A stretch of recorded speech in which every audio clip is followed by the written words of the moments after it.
ラベンダーやバラなどさまざまな香りが楽しめるアロマオイルは、植物の花や葉などの香りの成分を蒸留して作り出すことができます。アロマオイルを作ってみましょう。このような材料を用意します。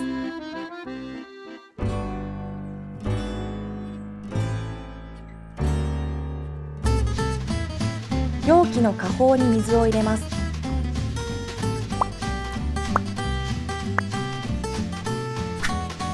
水の上にこのような穴の開いた板を敷き、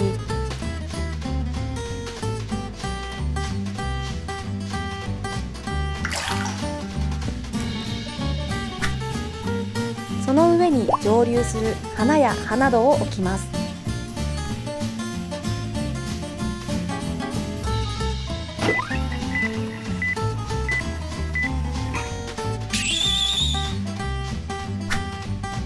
容器を熱してみましょ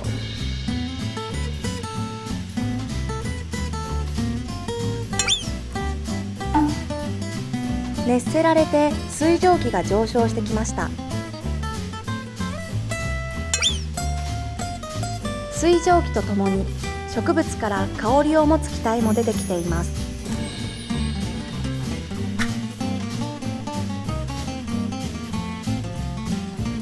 この気体は植物に含まれていた油で、氷を入れた容器の底で冷やされると液体に戻ります。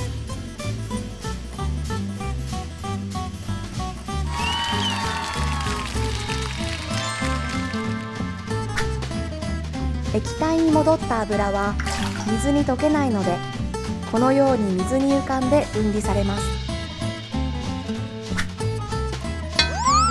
水に浮いた油を抽出して温めてみましょう。